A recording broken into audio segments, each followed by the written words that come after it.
On a toujours des attentes que la personne, elle comprenne qui on est. On a des attentes que la personne agisse comme on a envie d'agir.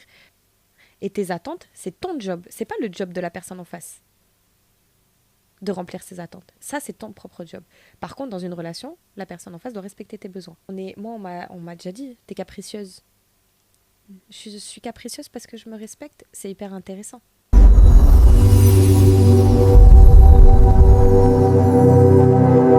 Coucou Roxane, Coucou Flo. je suis trop contente de te retrouver pour le sujet aujourd'hui. Ne pas confondre attendre et besoin. Ah ouais. C'est un sacré dos, ça. Un gros dos. Et pourquoi c'est si important de faire cette distinction et comment tu l'as fait?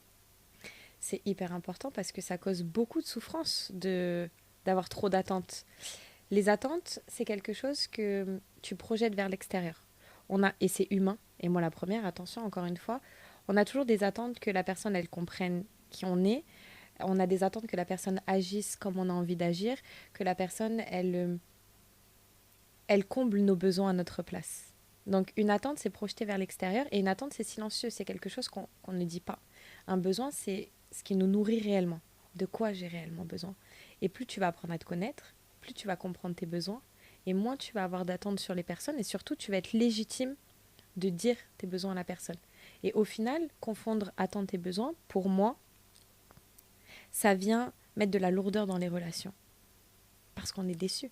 Plus on a d'attentes, plus on est déçu. Quand tu comprends ça, quand tu fais la distinction, il y a tout qui change. Toi-même, tu as longtemps confondu attentes et besoins. Tu as mis beaucoup d'attentes pendant une période de ta vie. Ouais. À quoi ça ressemblait cette vie? Une vie où tu te sens profondément seule. Parce que tu te sens pas comprise, tu te sens même exclue et tu comprends pas. Par exemple, tu attends d'avoir une maman qui agisse d'une certaine façon, tu attends d'avoir des amis qui te parlent comme tu leur parles ou qui viennent en aide comme toi tu viendrais en aide. Et au final, c'est une vie où tu es déçu, où tu es déçu aussi de la relation interpersonnelle. T'as même plus envie de créer quoi que ce soit. T'as plus envie de créer de relations amicales, de relations amoureuses. Tu préfères te rejeter, tu préfères la solitude. Au final, nous, en tant qu'êtres humains, on est des êtres de société. On a besoin d'être entourés. On a besoin de vivre dans l'inclusion et pas dans l'exclusion. Sinon, on souffre. Un bébé à la naissance, si tu lui donnes pas d'amour, il peut mourir. C'est prouvé scientifiquement. Et ma vie, elle ressemblait à ça. Je passais de relation d'amitié en relation d'amitié, de relation d'amoureuse en relation d'amoureuse, et je mettais toujours la faute sur l'extérieur. C'est parce que la personne, elle n'a pas fait comme ça, ou elle n'a pas agi comme ça. En fait, non. Si j'étais honnête avec moi et que je reprends mon pouvoir à ce moment-là, je me rends compte que c'est moi. Mes besoins qui ne sont pas nourris, de un, parce que je ne me connais pas, donc je ne sais pas quels sont mes besoins, et par ricochet, si je ne sais pas quels sont mes besoins, je ne peux pas dire à la personne réellement mes besoins. Est-ce qu'aujourd'hui, dans les relations, c'est courant de dire, écoute, moi j'aurais besoin de ça. Non. On projette sur l'autre, on attend sur l'autre. Après, il faut pas confondre, encore une fois, tout est une question d'équilibre. C'est pas parce que j'ai pas d'attente que j'ai pas des besoins. Par exemple, j'ai vécu ça avec une amie il y a pas très longtemps. Je n'ai pas d'attente qu'elle s'intéresse à moi. Par contre, dans une relation d'amitié, j'ai cruellement des besoins de réciprocité, de considération. Je les véhicule, si ça ne me correspond pas, je pose mes limites. D'accord? Mais il faut vraiment, et je vous encourage à le faire, connaissez-vous et divulguez vos besoins aux autres. Parce que personne ne peut deviner ce que toi tu veux et ce dont tu as besoin. Et ces attentes, parce que là, ça paraît super fluide quand tu nous en parles, mais à quel moment ça s'est ancré en nous? C'est devenu une habitude d'émettre des attentes sur l'autre. Parce que d'aussi longtemps que je me souvienne, je pense qu'on ne m'a jamais appris à fixer des limites, exprimer mes besoins. Par contre, en effet, on attend tout le temps. Et oui, mais on en revient au même depuis l'enfance. C'est toujours la même source, hein. On prend racine toujours dans l'enfance. Qui on est aujourd'hui, c'est construit dans notre enfance. Et nos parents ont fait de leur mieux. Peu importe ce que vous avez vécu, ils ont fait de leur mieux avec ce qu'ils pouvaient. Et on n'est pas là pour les blâmer. Mais quand on est petit, on attend l'amour de l'autre. Et on nous montre que pour recevoir l'amour, il faut être comme ça. Il faut faire ça. Et on ne nous apprend pas. Rarement, on va demander, du moins moi en tout cas, jamais mes parents m'ont dit, ok, et là tu as besoin de quoi? Par contre, ils avaient des attentes, que je me tienne bien en public, que j'ai des bonnes notes, que j'agisse comme ça, que je réagisse comme ça, que je parle comme ça, voire même que je m'habille d'une certaine manière. Mais à un moment donné, nous, en tant qu'être humain, on s'oublie. Et on devient déconnecté de nos attentes. Donc on vit avec ce moi extérieur qui a été façonné par rapport aux attentes des autres, et on est coupé de notre moi profond. Et se déconnecter de ce moi profond, est-ce qu'à un moment donné, il n'y a pas un risque de se sentir seul? Comment on fait quand on est dans des relations entre personnes, on n'émet plus d'attente, bah finalement, tu as un peu le sentiment d'être quand même seul. Si tu n'attends rien de l'autre et si tu n'as rien en échange. Ok, je vois où tu vas en venir. Ben non, parce que tu as des besoins. Tu as des besoins. Tu n'as pas d'attente, mais tu as des besoins. Je n'attends pas que tu agisses comme ça dans la relation avec moi. Par contre, j'ai besoin d'être respectée, d'être considérée, tu vois, suivant les besoins que tu as.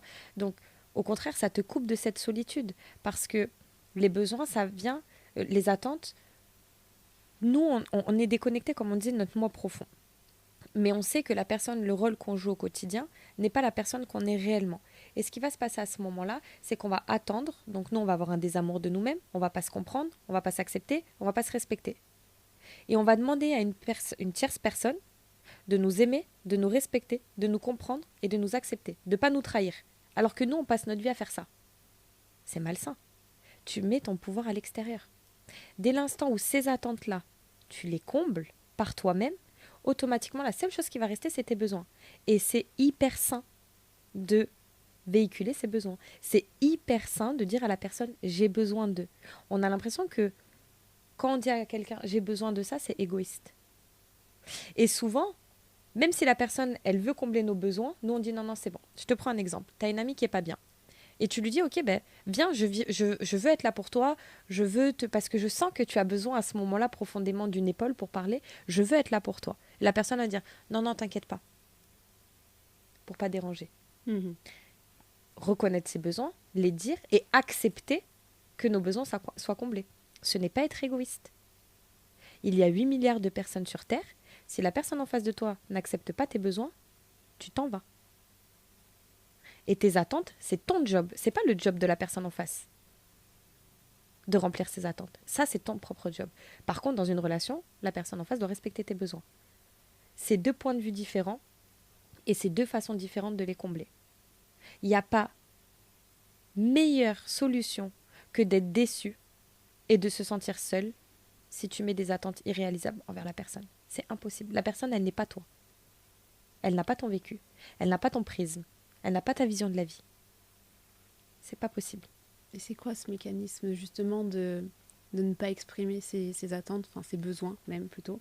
Parce qu'il y en a plein. Des femmes qui vivent, elles attendent quotidiennement. Elles continuent à rester muettes face à tout ça, un peu à subir les situations. Mais pourquoi avoir ce mécanisme-là? Bah déjà, la plupart du temps, on n'est pas lucide qu'on met des attentes sur les gens. On n'est pas lucide. On fait pas exprès. Et puis surtout parce que on veut pas déranger. On a encore ce paradigme, je pense que si on dit trop ce qu'on pense, si on dit trop ce qu'on a besoin à ce moment-là, ben on en fait trop. Moi, on m'a déjà dit, t'es capricieuse. Je suis capricieuse parce que je me respecte. C'est hyper intéressant. Par exemple, je suis quelqu'un, s'il y a trop de bruit, ça va me stresser. Si par exemple je vais dans un resto ou n'importe où, peut-être que des fois je vais avoir besoin d'être à une certaine place, ou je vais avoir besoin de plus de silence, ou quoi au caisse. Quand je demande ça, on me dit ah ben, ça va, t'en fais trop, t'es capricieuse. D'accord. Donc j'en fais trop parce que je me respecte. C'est intéressant quand même. Ouais. C'est hyper intéressant. Non, tu n'en fais pas trop. Tu n'en fais pas trop. Et si tu gênes à ce moment-là, en véhiculant tes attentes, en véhiculant tes besoins, pardon, si tu gênes la personne en face de toi, déjà il y a un effet miroir, et c'est que c'est pas une personne qui a la place dans ta vie. Entoure-toi des personnes qui acceptent tes besoins. Et toi, à ton tour aussi, c'est de nourrir les besoins d'une personne. Et puis la relation comme ça, elle est beaucoup plus saine, beaucoup plus stable et beaucoup plus fluide. Si toi tu me dis j'ai besoin de ça, que moi je ne suis pas en capacité de répondre à tes besoins, je ne vais pas te faire perdre ton temps. À ce moment-là, je vais te dire je suis sincèrement désolée, mais je ne pourrai pas combler tes besoins. Ouais, c'est pas avec moi que tu pourras réaliser ça. C'est pas avec toi que je pourrais. Parce que combler tes besoins va peut-être demander de travestir les miens. Et il n'y a pas de mal à ça. C'est juste deux personnes matures qui se respectent à ce moment-là. Ouais, Et on c'est n'a tout. peut-être pas envie que ça se passe comme ça, mais c'est nos besoins qui priment. Il faut faire la différence entre envie et besoin. J'ai envie de plein de choses, mais de quoi j'ai réellement besoin? J'ai envie de manger McDo tous les midis, mais est-ce que j'en ai vraiment besoin pour mon corps? Si tu passes ta vie à suivre tes envies et pas tes besoins, À un moment donné, ça croque. ça coque. Si tu passes ta vie à avoir des attentes sur les autres et pas véhiculer tes besoins, Ça ça bloque. coque. Ouais, on est d'accord. Ça coque. Et pour cette femme qui, justement, pour elle, c'est presque insupportable de réussir à exprimer son besoin parce que, bah, forcément, éducation, peur du rejet qui se sont installés en elle. Est-ce que tu as des exercices, des outils qui peuvent l'aider, justement, à exprimer ces besoins-là? Oui.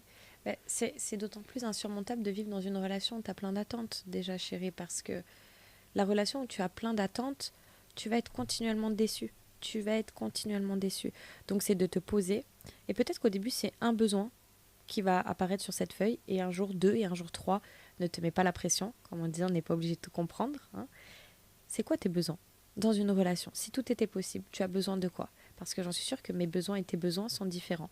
Et une fois que tu as mis ces besoins, de la manière que tu veux, que ça soit en face, que ça soit par une lettre aussi, tu peux écrire une lettre à la personne.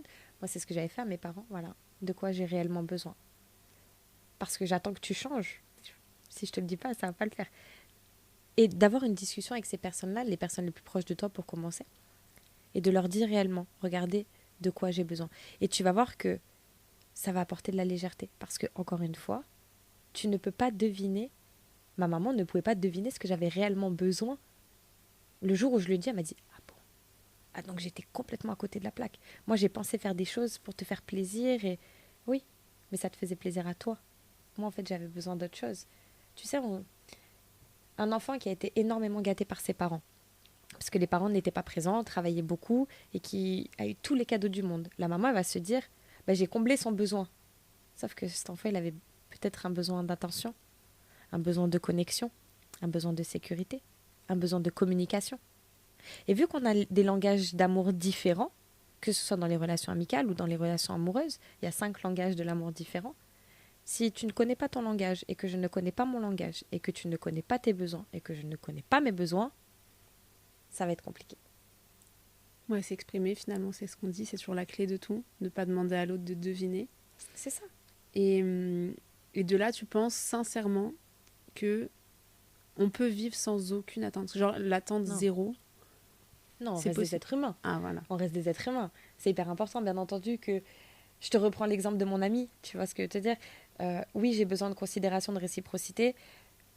Et du coup, mon besoin, je vais mettre des attentes derrière. Je me dis que pour nourrir mon besoin, ben, j'attends qu'elle fasse ça. C'est humain. Mais c'est juste de mettre de la conscience. Et quand l'attente n'est pas résolue ou elle n'est pas comblée, de prendre de la hauteur à ce moment-là et de venir se dire, ok, est-ce que là, c'était pas une attente? Et c'est ok. On culpabilise pas. C'était peut-être une attente. D'accord. Donc, comment est-ce que moi, je peux me combler cette attente à moi-même? Et derrière chaque attente, il y a un besoin. Mhm. Donc, l'attente, c'est ce qu'on voit en surface. Et dans la profondeur, il y a le besoin. Donc, j'avais l'attente qu'elle fasse ça. Ok. Du coup, j'avais besoin de quoi à ce moment-là? J'avais besoin de ça. Et est-ce que j'ai été lui dire, moi, à cette personne, que j'avais besoin de ça? Ben non, ça me paraît logique qu'elle le fasse. Moi, je le fais. Ça me paraît logique pour moi, encore une fois. C'est pas forcément logique pour elle. Et c'est dur à accepter. Parce que toi, quand il y a des choses qui te paraissent complètement logiques, je te prends, moi, mon exemple bateau dans ma relation de couple. Il y a des choses qui me paraissent bateau et logiques pour moi, qui pour elle ne lui paraissent pas bateau. Et du coup, quand il y a une confrontation, tu as envie de dire, mais c'est logique. Ben oui, mais c'est logique pour toi, chérie, ça l'est pas pour moi. Et quand là, tu te mets à nu et que tu as cette communication, tu dis effectivement, c'était un besoin que j'avais, ça simplifie. Et j'ai envie de te dire mieux, trouve-toi des personnes, entoure-toi des personnes avec qui tu peux aller voir et dire, waouh, là ton comportement il m'a blessée et je me suis sentie rejetée, mais j'ai compris que j'avais cette attente sur toi.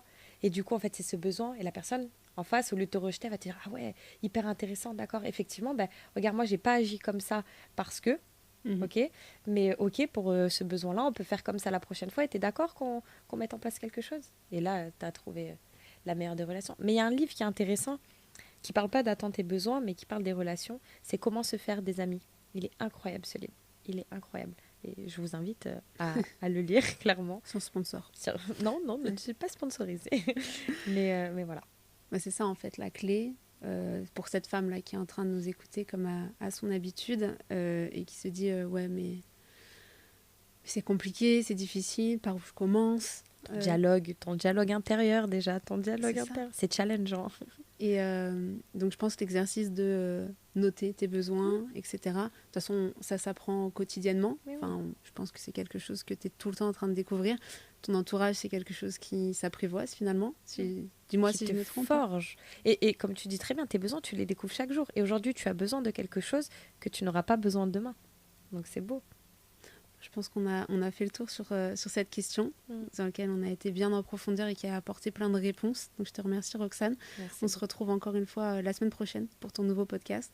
Hâte de te retrouver. J'espère en tout cas chérie que cet épisode il te parle, qu'il t'a plu. Si tu as besoin, dans le lien on t'a créé un livret où tu peux déjà répondre à quelques questions.